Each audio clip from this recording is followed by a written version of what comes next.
ಹಾಕೊಳ್ತೀರ ಕತ್ಲಲ್ಲಿ ಒಬ್ಳೆ ಕೂತಿದ್ಯಲ್ಲಮ್ಮ. ನಮ್ ವಿದ್ಯೆ ಇಲ್ರಿ, ಸಿಕ್ಕಿದ್ಲಾ? ನನ್ ವಿದ್ಯೆ ಬೇಕ್ರಿ, ನಮ್ ವಿದ್ಯೆ ಬೇಕ್ರಿ ನನಗೆ. ಸುಶೀಲಾ, ಎಲ್ಲಾ ಕಡೆ ವಿದ್ಯಾಗೋಸ್ಕರ ಹುಡುಕ್ತೆ ಕಡೆ, ಅವಳೆಲ್ಲೂ ಕಾಣಿಸ್ಲಿಲ್ಲ. ಕಾಣಿಸ್ಲಿಲ್ವಾ? ಹಾಗಾದ್ರೆ ನಮ್ ವಿದ್ಯೆ ಏನಾದ್ರಿ? ನನ್ ವಿದ್ಯೆ ಬೇಕ್ರಿ ನನಗೆ, ನಮ್ ವಿದ್ಯೆ ಬೇಕು ನನಗೆ. ಸುಶೀಲಾ, ಸಿಗ್ತಾಳೆ ಕಡೆ, ಆ ದೇವ್ರು ಒಳ್ಳೇದ್ ಮಾಡ್ತಾನೆ. ನೀನ್ ಸುಮ್ನೆ ಇರು, ಧೈರ್ಯವಾಗಿರು. ವೇದ, ಹೇಳಮ್ಮ, ಇಷ್ಟು ದಿವಸ ನೀನು ಎಲ್ಲಿದ್ಯಮ್ಮ? ವೇದ, ನಿಮ್ಮಪ್ಪ ಕೇಳ್ತಾ ಇದ್ದಾರೆ, ಉತ್ತರ ಕೊಡೋದ್ ಬಿಟ್ಟು ತಲೆ ತಗ್ಗಿಸ್ಕೊಂಡು ಕೂತಿದ್ಯಲ್ಲಮ್ಮ. ಹೇಳಮ್ಮ, ಹೇಳಮ್ಮ.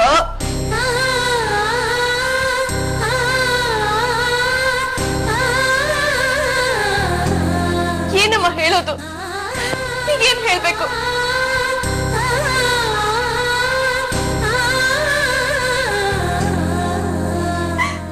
ಈಗೇನ್ ಹೇಳ್ಬೇಕು? ವಿದ್ಯಾವತಿ ಕಳೆದು ಹೋಗಿದ್ದು ನನಗೂ ಬೇಜಾರೆ. 4 ವರ್ಷದವಳಿದ್ದಾಗ ನೀವ್ ನನ್ನನ್ನ ಕಳ್ಕೊಂಡಿದ್ರಿ. ಇಷ್ಟು ವರ್ಷ ಆದ್ಮೇಲೆ ಈ ಜೀವ ನಿಮ್ ಕಣ್ಣಿ ಎದುರುಗಡೆ ಬಂದ್ ನಿಂತಿದೆ. ಒಂದೇ ಒಂದು ನೋಟ, ನನ್ನ ನೋಡಿ ಒಂದೇ ಒಂದು ಮಾತು, ಅಟ್ಲೀಸ್ಟ್ ವೇದಾವತಿ ಅಂತ ಒಂದೇ ಒಂದ್ ಸಾರಿ ಬಾಯಿ ತುಂಬಾ ಕರೆದ್ರ. ಇಲ್ಲ, ವಿದ್ಯಾವತಿ ವಿದ್ಯಾವತಿ ವಿದ್ಯಾವತಿ. ನಮ್ ವಿದ್ಯಾವತಿ ಏನಾದ್ಲು, ನಮ್ ವಿದ್ಯಾವತಿ ಎಲ್ಲಿ ಹೋದ್ಲು, ನಮ್ ವಿದ್ಯಾವತಿ ಏನಾಯ್ತು, ಬರೀ ಅವಳ ಬಗ್ಗೆನೆ.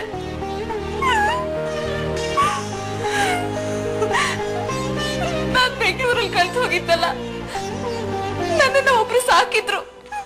ಎಷ್ಟು ಪ್ರೀತಿಯಿಂದ ನೋಡ್ಕೋತಾ ಇದ್ರು ಗೊತ್ತಾ? ಅವರು ಸ್ವಂತ ಮಕ್ಕಳಿಗಿಂತ ಹೆಚ್ಚಾಗಿ ನನ್ನನ್ನ ಪ್ರೀತಿಸ್ತಾ ಇದ್ರು. ಆದ್ರೂ ನಾನು ಅವ್ರ ಮಗಳಲ್ಲ ಅಂತ ಗೊತ್ತಾದ್ಮೇಲೆ ನಮ್ಮಪ್ಪ ಅಮ್ಮ ಹೇಗಿದ್ದಾರೋ, ಎಲ್ಲಿದ್ದಾರೋ, ನಾನು ಅವ್ರ ಜೊತೆ ಇಲ್ಲ ಅಂತ ಎಷ್ಟು ಒದ್ದಾಡ್ತಾ ಇದ್ದಾರೋ. ಏನೇನೋ ಅನ್ಕೊಂಡಿದ್ದೆ ನಾನು. ಅವತ್ ಕಲ್ಯಾಣ ಮಂಟಪದಲ್ಲಿ ನಿಮ್ಮನ್ನ ನೋಡಿದಾಗ ಎಷ್ಟು ಸಂತೋಷ ಆಯ್ತು ಗೊತ್ತಾ? ನನ್ನ ವೇದಾವತಿ ಅಂತ ಹೇಳ್ಕೊಳಕ್ ಆಗ್ತಿಲ್ವಲ್ಲ ಅಂತ ಸಂಕಟ ಆಗೋಯ್ತು. ಒದ್ದಾಡ್ಬಿಟ್ಟೆ ಅಮ್ಮ. ಆದ್ರೆ ಇವತ್ ನನಗೆ ಗೊತ್ತಾಗೋಯ್ತು, ವೇದಾವತಿ ಯಾರಿಗೂ ಬೇಕಿರ್ಲಿಲ್ಲ, ನನ್ನ ಮೇಲೆ ಯಾರಿಗೂ ಪ್ರೀತಿನೇ ಇರ್ಲಿಲ್ಲ ಅಂತ. ಇಲ್ಲಮ್ಮ, ಆತರ ಏನು ಇಲ್ಲಮ್ಮ, ಆತರ ಏನು ಇಲ್ಲ. ನನ್ನನ್ನ ಹುಡ್ಕೋ ಪ್ರಯತ್ನನೇ ಮಾಡಿಲ್ವೇನೋ ಅನ್ನಿಸ್ಬಿಡ್ತು. ಕ್ಷಣನೇ ನನ್ಗಿನ್ಯಾರು ಇಲ್ಲ, ಮೊದ್ಲು ಈ ಮನೆ ಬಿಟ್ಟು ಹೋಗಿ ಜೀವ ಕಳ್ಕೊಂಡ್ಬಿಡ್ಬೇಕು ಅಂತ ಹೊರಟಿದ್ದೆ. ಅಯ್ಯೋ ದೇವ್ರೇ,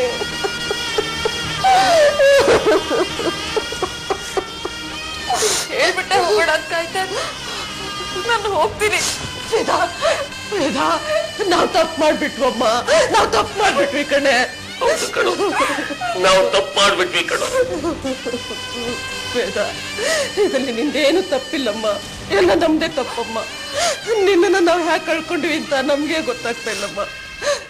ವೇದ, ವಿದ್ಯೆ ಕಳೆದು ಹೋದ ದುಃಖದಲ್ಲಿ ನಿನ್ ಕಡೆ ಗಮನ ಕೊಡ್ಲಿಲ್ಲಮ್ಮ. ದಯವಿಟ್ಟು ನನ್ ಕ್ಷಮಿಸ್ಬಿಡಮ್ಮ, ಕ್ಷಮಿಸ್ಬಿಡೆ. ನನ್ನ ಮಗಳು ನನಗೆ ಸಿಕ್ಬಿಟ್ರು, ಇದನ್ನ ಹೇಗೆ ಹೇಳ್ಬೇಕು ಅಂತಾನೆ ನನಗೆ ಗೊತ್ತಾಗ್ತಿಲ್ಲಮ್ಮ. ಕಣೋ, ನೀನು ನನ್ನ ಮಗಳೇ ಕಣೋ, ನೀನ್ ಈ ರೀತಿ ಸಿಗ್ತೀಯ ಅಂತ ನಾವು ಅನ್ಕೊಂಡಿರ್ಲಿಲ್ಲ ಕಣೋ. ವೇದ, ನೀನು ತಪ್ಪು ತಿಳ್ಕೊಂಡಿದ್ಯಮ್ಮ. ನೀನು ಕಳೆದು ಹೋದ ದಿನದಿಂದ ಹಗಲು ರಾತ್ರಿ ನಾವೆಷ್ಟು ನೊಂದಿದ್ದೀವಿ ಗೊತ್ತೇನಮ್ಮ. ವೇದ, ನೋಡೆ, ನಿನಗೆ ನನ್ನ ಮೇಲೆ ಕೋಪ ಇದ್ರೆ ನಿನ್ ಮನಸ್ಸಾರಿ ನನಗೆ ಹೊಡೆದ್ಬಿಡೆ, ಹೊಡೆದ್ಬಿಡೆ, ಹೊಡೆದಿ.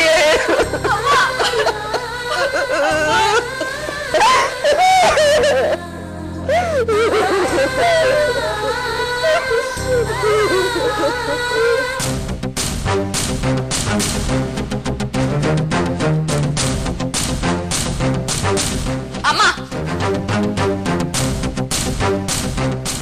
ವಿದ್ಯಕ್ಕನ ಅವ್ರ ಫ್ರೆಂಡ್ಸ್ ಮನೆಯಲ್ಲೆಲ್ಲ ಕೇಳ್ದೆ, ಆದ್ರೆ ಅವಳ ಬಗ್ಗೆ ಯಾರಿಗೂ ಏನು ಗೊತ್ತಿಲ್ಲ ಅಂತ ಹೇಳ್ತಾ ಇದ್ದಾರೆ.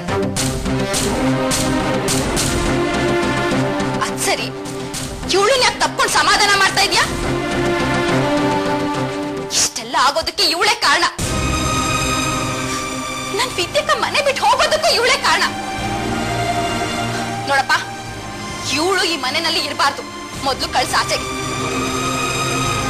ಕಳ್ಸಪ್ಪ.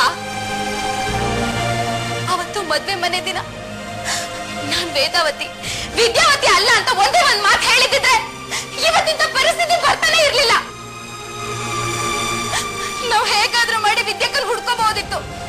ಆದ್ರೆ ಇವಳು ಬೇಕು ಅಂತಾನೆ ಹೀಗೆಲ್ಲ ಮಾಡಿದಾಳೆ. ನೋಡಪ್ಪ, ಇವಳ ಮೊದ್ಲು ಕಳ್ಸ ಆಚೆಗೆ. ಏಯ್, ಹೋಗಿ ಆಚೆಗೆ.